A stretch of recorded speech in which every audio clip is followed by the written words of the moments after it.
Assalamualaikum warahmatullahi wabarakatuh. Eh, Perkenalkan, nama saya Rusdiana dengan NIM 2409106021. Jadi, di sini saya akan menjelaskan serta memaparkan mengenai materi tentang subnetting dan IPv6, di mana materi tersebut merupakan materi modul pertama dari praktikum jaringan komputer sebagai tugas dari proses yang pertama. Baiklah, di sini ada yang pertama adalah penjelasan mengenai subnetting, di mana subnetting adalah metode yang digunakan dalam jaringan untuk membagi jaringan yang lebih besar menjadi lebih kecil. Jadi, subnettingnya itu diubah dari yang besar menjadi lebih kecil dan agar mudah untuk dikelola seperti itu. Kemudian, dalam model OSI atau Open System Interconnection, subnet itu berperan sebagai layar ketiga atau network layer.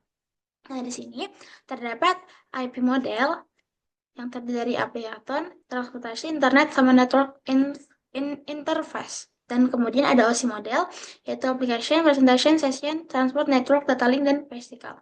Nah, di sini dalam model IP tersebut, subnet berperan sama seperti ISO, layar dalam layar ketiga, atau biasa disebut dengan network layer. Nah, di sini ada kelas IPv4, di mana terdiri dari kelas A, B, C, D, dan E, di mana format dari kelas A itu N.H.H, B ada N.N.H, yang C ada N.N.N.H, terus itu ada range alamatnya, bisa dilihat dari tabel tersebut, dan terakhir ada hostmasknya. Kemudian, ada IP address, di mana IP address tersebut terdiri dari 192.168.1.140. Seperti itu. Di mana alamat IP ini kemudian dipecah menjadi 4 oktet.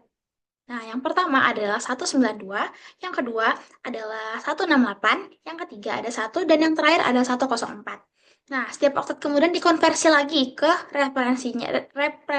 representasinya, representasi binernya. Nah, yaitu diubah ke jadi 1 kemudian ada 10 terus itu ada 0,0000001, dan yang terakhir ada 011010000. Nah, pengkategorian dari ketiga oktet pertama tersebut, yaitu 192, 168, dan 1 itu sebagai alamat jaringan, sedangkan oktet terakhir yaitu 104 sebagai alamat host. Ini bisa dilihat dari tabel sebelahnya, yaitu 192 memiliki 1100000, kemudian 168, 101010000, kemudian ada 1, dan yang terakhir ada 104, seperti itu. Nah, di sini ada konsep network dan hostnya. Terdiri dari network sama host. Ini network 1, hostnya 1, terus ada 2, 3, dan 21, dan 2. Di sini juga terdapat routernya. Nah, di sini netmask. Apa sih netmask itu? Netmask itu yaitu subnet mask adalah serangkaian 32 bit angka biner yang digunakan untuk menunjukkan alamat jaringan atau biasa disebut dengan network address. Nah, bernilai 255, dan yang menunjukkan alamat hostnya atau host address. Host address tersebut bernilai 0. Dengan kata lain, netmask membantu perangkat jaringan untuk memahami di jaringan mana mereka berada. Jadi kayak seperti jaringan itu lagi ada di mana sih? Lagi ada di posisi seperti apa? Di sini juga terdapat tabelnya. Di sini ada kelas A, kelas B, dan kelas C. Bit jaringannya dari kelas A yaitu 8, kelas B yaitu 16, dan kelas C yaitu 24. Jadi 8 dan 24. Terus itu untuk bit hostnya, untuk kelas A adalah 24, kelas B dan 16, dan kelas C ada 8. Terus itu ada premium defaultnya, yaitu uh, ada juga subnet plus defaultnya. Seperti itu. Oh ya, untuk prevalence defaultnya itu ada slash 8, untuk kelas B slash 16, dan kelas C adalah slash 24. Dan yang terakhir adalah subnet max defaultnya, yaitu A 255.0.0, terus B 255.255.0.0, dan C adalah 255.255.255.0. Nah, CIDR. Apa sih CIDR itu? CIDR itu atau biasa disebut dengan Classic Entertainment Routing, di mana CIDR itu merupakan suatu metode yang digunakan untuk mengkategorikan alamat IP dengan untuk mengalokasikan alamat IP kepada user atau kepada user untuk mengefisiensikan dalam proses routing paket-paket IP di dalam internet. Nah, metode ini juga biasanya digunakan untuk ICP atau Internet Service Provider untuk mengalokasikan alamat kepada sebuah rumah atau mungkin perusahaan atau mungkin seorang pelanggan. Nah, di sini ada tabel CIDR, notasi binarnya bisa dilihat dari tabel tersebut. Ada notasi slice-nya juga, subnet mask-nya juga ada, dan terakhir ada jumlah host-nya seperti itu. Nah, kemudian ada FSLM atau biasa disebut dengan Fixed Like Subnet. FLSM ini merupakan metode satu pengalamatkan jaringan. Nah, ukuran subnet tetap. Jadi di sini untuk FLSM membagi jaringan menjadi subnet-subnet dengan ukuran yang sama. Jadi untuk satu jaringan dibagi menjadi sama, tidak beda antara satu sama lainnya seperti itu. Jadi ini berarti setiap subnet memiliki jumlah host yang sama dengan pembaginya. Nah, terus tuh analogi sederhananya itu seperti memotong kue sama banyak dan sama besar seperti itu. Kemudian ada kesederhanaan dari perhitungan FLSM ini relatif sederhana dan mudah dipahami, mudah dimengerti juga.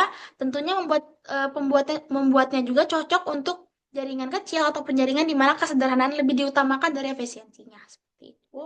Kemudian ada rumus dari FLSM itu. Yang pertama ada step pertama yaitu tentukan subnet masknya atau 2 pangkat n min 2, kemudian pilih sama atau lebih dari host tersebut. Nah, kemudian ada step kedua nih, yaitu menghitung jumlah subnetnya atau 2 pangkat x. Step ketiganya, hitung blok subnetnya, kemudian 256 dikurang dari nilai oktet terakhir dari subnet mask tersebut. Yang keempat, ada step keempat, tentukan network ID dan broadcast address-nya. Dan yang terakhir ada 5, menentukan rentan alamat host dari tersebut. Nah, kemudian ada host 12-nya. Yang pertama itu menentukan subnet mask, di mana hitung jumlah subnet dari 2 pangkat 4 min 2 sama dengan 14, jadi X sama dengan 4. Kemudian hitung blok subnetnya, yaitu 256 dikurang 240 sama dengan 16. Kemudian menentukan rentan alamat hostnya. Jadi 192.161.1.1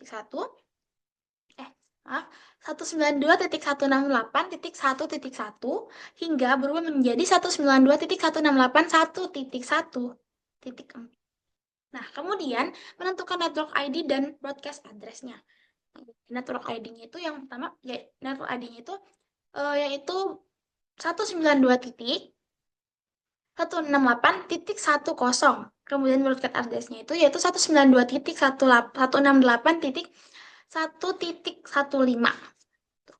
Nah, di sini ada dengan subnet mask slash 28. Jadi kita dapat membuat subnet masing-masing dapat menampung hingga 14 host yang lebih dari 12, yang lebih dari cukup untuk kebutuhan 12. Jadi menampung host itu lebih dari kebutuhan. Jadi kebutuhannya itu cukup 12. Nah, mereka itu menampung lebih dari 12 yaitu 14. Di sini ada namanya Mission Fixed Version atau FLSM, di mana variabel langit subnet mask dapat membagi jaringan dengan ukuran subnet yang bervariasi atau efisien lah. Berbeda dengan yang tadi. Yang tadi kan dia dibagi sama banyak nih atau mungkin sama besar, tidak berubah antara satu dengan yang lainnya. Sama-sama seimbang. Sedangkan di sini dia tergantung dari bervariasinya keefisiensinya fungsi dari masing-masing nilai tersebut. Jadi berbeda lah dengan yang tadi. Nah, di sini terdapat perbedaan utamanya. Apa sih perbedaan utamanya antara FLSM dengan FVLSM? Yang pertama, ukuran subnetnya. Untuk ukuran subnet pada FLSM memiliki ukuran subnet yang tetap, tidak berubah-ubah.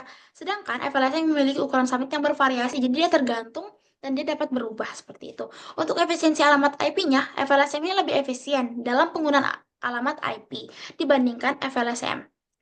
Untuk fleksibelnya, yaitu FLSM itu lebih fleksibel dalam desain jaringan dibandingkan FLSM.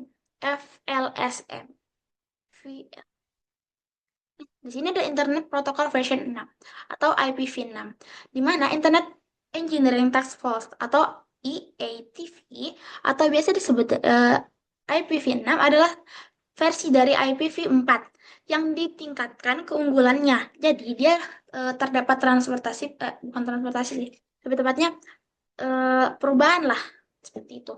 Di mana ruang alamatnya yang tak terbatas, struktur alamat yang hierarkis, block dan incline, dan terakhir itu ada header paket yang disederhanakan. Sekian presentasi dari saya. Presentasi serta pemaparan materi mengenai modul pertama pada praktikum jaringan komputer. Baik, terima kasih. Assalamualaikum warahmatullahi wabarakatuh. Bye-bye.